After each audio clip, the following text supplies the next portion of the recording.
നമുക്കിന്നൊരു shopping video ആയാലോ. കുറച്ചധികം സാധനങ്ങൾ മേടിക്കാനുണ്ട്. ഇവിടെയൊക്കെ പൊതുവെ പ്രഗ്നൻ്റ് ആയി കഴിഞ്ഞാൽ 7th മന്തിൽ കൂട്ടിക്കൊണ്ടുപോകുന്നൊരു ചടങ്ങുണ്ടെങ്കിൽ സീമന്തം വളകാപ്പ് എന്നൊന്നും പറഞ്ഞിട്ട് ഇവിടെ ആരും ചെയ്തൊന്നും കണ്ടിട്ടില്ല.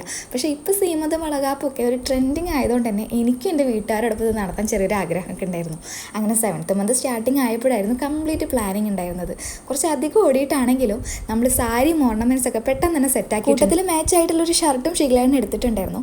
സത്യത്തിൽ ഇങ്ങനെ ഒരു പരിപാടിയൊക്കെ ഉണ്ടാകുമ്പോഴേ ആ ഒരു ദിവസത്തിനേക്കാൾ രസമാണ് ആ ഒരു ദിവസത്തിന് വേണ്ടിയിട്ടുള്ള ഒരുക്കങ്ങൾ. ലാസ്റ്റ് എൻ്റെ വീട്ടിലുണ്ടായിട്ടുള്ള ഒരു വലിയ ഫംഗ്ഷൻ എൻ്റെ കല്യാണമായിരുന്നു. അത് കഴിഞ്ഞ് ഏകദേശം ഒരു 2-2.5 വർഷമൊക്കെ കഴിഞ്ഞിട്ടാണ് ഇങ്ങനെ ഒരു പരിപാടി. പക്ഷേ കല്യാണം പോലെ വലിയൊരു പരിപാടി ഒന്നുമല്ല. ലാസ്റ്റ് വെച്ച് പ്ലാനിങ് ഉണ്ടായതുകൊണ്ട് തന്നെ വേണ്ടപ്പെട്ടവർ മാത്രം വിളിച്ചിട്ടൊരു പരിപാടിയാക്കാനാണ് പ്ലാൻ. സാരിയും ഓർണമെൻറ്റ്സും മേക്കപ്പ് ഒക്കെ ഒരു മിനിമലായിട്ട് ചെയ്യണമെന്നായിരുന്നു എൻ്റെ ആഗ്രഹം. പക്ഷേ മനസ്സിലുള്ള പിക്ചറിലെ ഓർണമെൻറ്റ്സ് ഒന്നും അങ്ങോട്ട് സെറ്റായി വരുന്നുണ്ടായിരുന്നില്ല. ഇപ്പം നിൽക്കുന്ന ഷോപ്പിനേക്കാൾ ബെറ്റർ ആയിട്ടുള്ള സാധനം തൊട്ടടുത്തുള്ള ഷോപ്പിൽ കിട്ടുമോ എന്നുള്ള കൺഫ്യൂഷനും ക്യൂരിയോസിറ്റിയും ഒരു ഏരിയയിലുള്ള എല്ലാ ഫാൻസി ഷോപ്പും ഒന്ന് കവർ ചെയ്തിട്ടുണ്ടായിരുന്നു. അങ്ങനെ കുറച്ച് സംഗതികളൊക്കെ കിട്ടി, ബാക്കിയൊന്നും കിട്ടി. ഷോപ്പിംഗ് കഴിഞ്ഞപ്പോഴത്തേനും രാത്രി ആയിട്ടുണ്ടായിരുന്നു. അപ്പോൾ ഇന്നത്തെ ഷോപ്പിംഗ് ഇത്രയേ ഉള്ളൂ. ഇനി അടുത്തൊരു വീഡിയോ ആയിട്ട് വരുന്നവരെ ബൈ.